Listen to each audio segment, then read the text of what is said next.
گنج و جوانن کردین لآلمانیا جدایک بوین و لعوی ولاتی دخوینن کار دکن و دناف جواک و سازیان دا چالاکن جبو پشتگیری کرنا سرخابونا کردستانه لهمبری وزارت درو یا ولات خوی دوام دجوین و دناف برلینیان دا به بلاف کرنا داخواست و هیوین خواه لسرشینی و گشتیارن پایتختی دا دگرن. کم جوان ریخرا کم و بونه دخوازه کرد یک گرتی و یک دنگ بن دمجار دولت دا. ما ایف خویتا برلین توب کرد موازن حکومت دولت آلمانیا را واج کی ینس سمت مایا خود زوار بد کی دولت کردستان هیدی و ببرا و ینس ور سی دولتان بینود پیاز یو ماسر رشی و یز ماسی یو دولت وین مدان وازن بندست بمون مدان وازن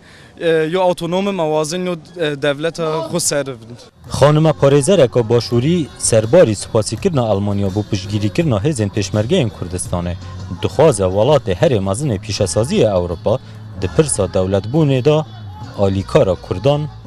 be. ئەڵمانیا هەتا ئیسەڕێی زۆر باش بۆ بەرامبەر بە پێشمەرگە و بە ئارەزوی خۆمان چەکی بۆ ناردوین و یارمەتی یاوین ئێمەش زۆر سوپاسی ئەەکەین بەڵام شتێکی تریشەیە کە ئەبێت ئەڵمانیا تۆزێ لەوە زیاتر پشتگیری لە کورد بکە پشتگیری ئەو ناپێنگیشکایت فێ کوردستان پشتگیری سەربەخۆیی بکا بۆ کوردستان. کوردێکی ئەندامی civata bajêrê Hamburg û beşdarê komvebûna li paytextê Almanya duê baweriyê daye ku her du partiyên hevpeyman di kabîneya Angela Merkel da di dema dewletbûna Kurdan da dê piştevan bin. Fikrê min Partiya Sosyal Demokrat jî dostê Kurdanin ew ê jî zaten Wezarata Derva jî destwan daye Walter Steinmeier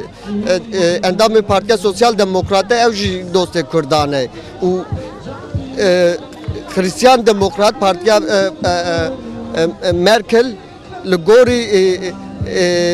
ew navnetevî hereket dikin. Genc û ciwanên Kurd yên bi rêjeya herî mezin ji Bakurê Kurdistanê bûn di daxwaz û hîviyên xwe da piştgiriya wan ya mezin ji bo başûr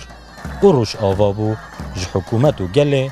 Almanya dikir. Gencên Kurd yê li Almanya dijîn berî dewleta Kurdistanê bête ragihandin ewan şahiya dewletbûnê li paytextê Almanya gêra. Zilaşîn û Rodaw